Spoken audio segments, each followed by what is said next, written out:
Separate the men from the boys. Tommy John's hammock pouch underwear. 20% off site-wide right now. TommyJohn.com/hurt. Check out the site for details. Andy Enfield, coach of USC. They play Oregon this weekend. Big Saturday and Sunday games in the tournament. So Albert Breer came out with his mock draft. And he's got quarterbacks in the top 4. He's got Trevor Lawrence going to the Jags, of course. Zach Wilson to the Jets probably happens. He has the Denver Broncos trading with the Miami Dolphins at 3 and getting Justin Fields. I know Denver would love to do that. And then he's got Trey Lance, who I think is going to be really good, going number 4 to Atlanta, and then it's, just a bunch of players. So, and by the way, Miami could trade out of that number 3 spot and get the number 9 pick and still get a great player, Jalen Waddle, who would help Tua, right? So that's the big thing. Here's the thing: is even when I've had a good job, I always have this sort of like understanding that it'll end. It's my fatalism, right? So just you're Brian Flores. So you're the coach of the Miami Dolphins. There's 32 NFL jobs. That is it. And if you lose the first one, you don't always get a second one. So you take the Dolphins job, and they have a history of firing coaches. And you'll be in year 3, and you've yet to make the playoffs.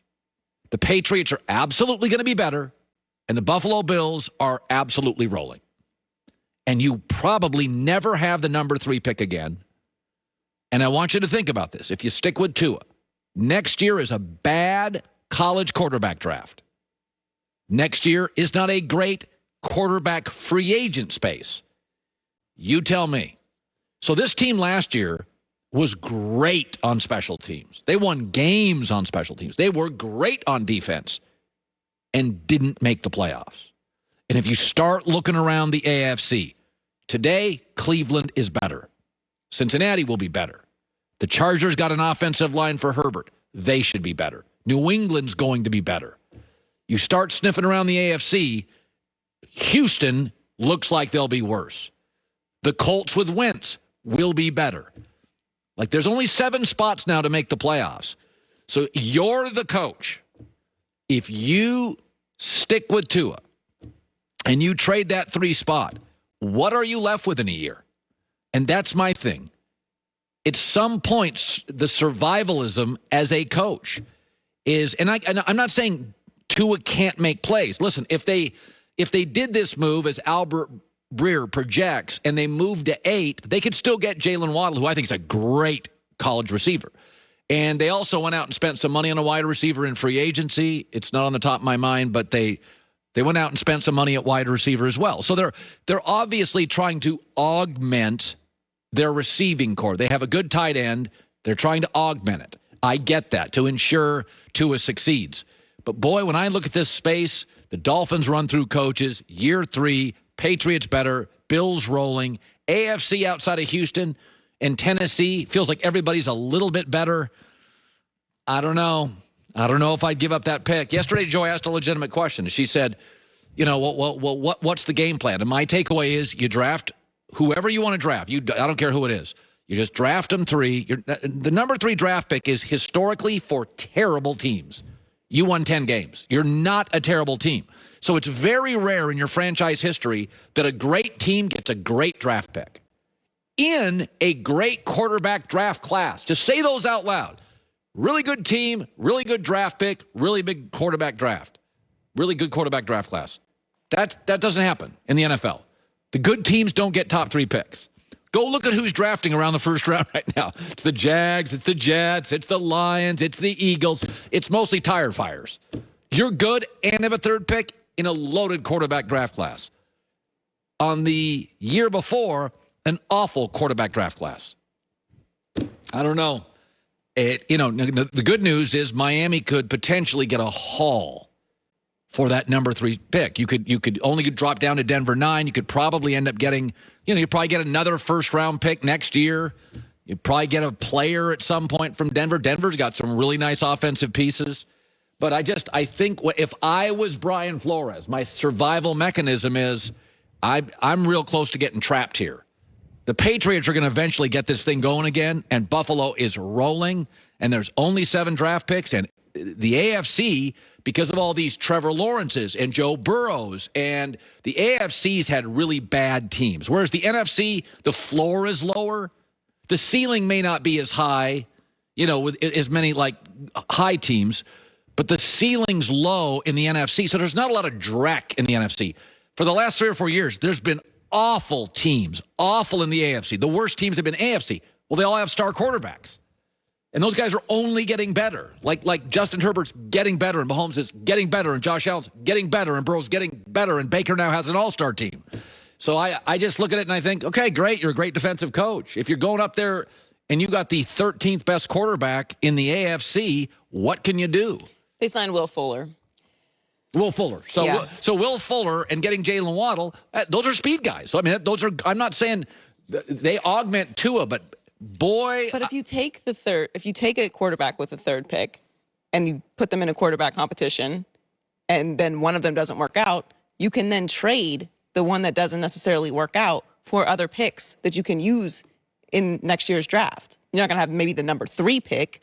Maybe I'm too it's much. Not like you're going to be out of picks in next year's draft. I'm like the Bear Grylls of sportscasters. I'm just trying to survive. You're just trying to survive. I always feel like I'm an Avalanche general manager who's now 0 for 4 on quarterbacks can say, hey, I never stopped fighting for Russell Wilson. I didn't want Andy Dalton. I threw everything but the kitchen sink at Russell Wilson.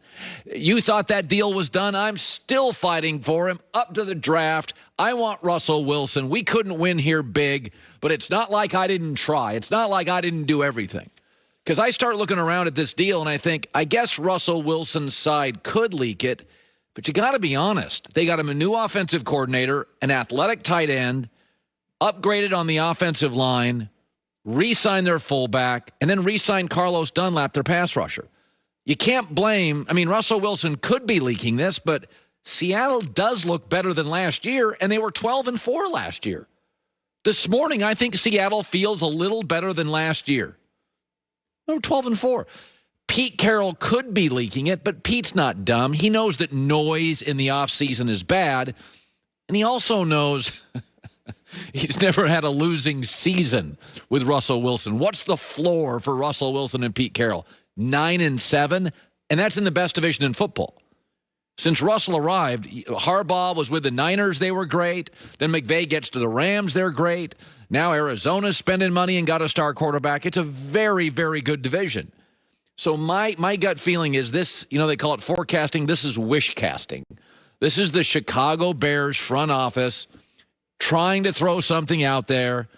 They're a bad trade partner. It doesn't work. They've only got the 20th pick. Seattle needs great picks, right? If Seattle wants to trade with somebody, it would be like the Jets where they could get all those picks back, right? Get a 2nd pick in the draft, 2nd pick, 2nd round, 2nd pick, 3rd round. Chicago's got the 20th pick. They were a playoff team. They also have no quarterback to give Seattle in return. They're also up against the cap. It's a bad deal for Russell Wilson. At this point, why would Chicago? It's a bad fit.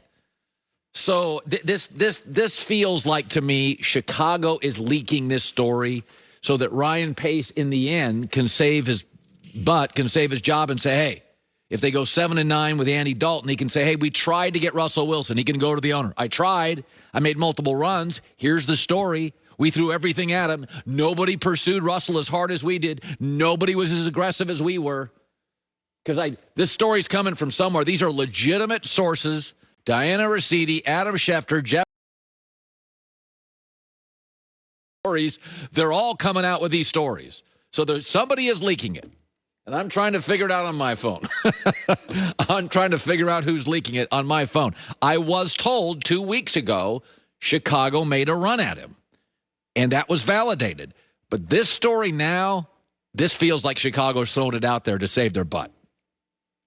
So this is interesting. I've said this before. It'd be one thing if you had like a sibling rivalry with your sister or your brother. But, they lived in Missouri and you lived in Florida and you didn't have to see them every day. But if you had that sibling rivalry and, your brother was doing way better than you and he lived right around the corner and you always drove by his new cars and his bigger house. The kids had a great back.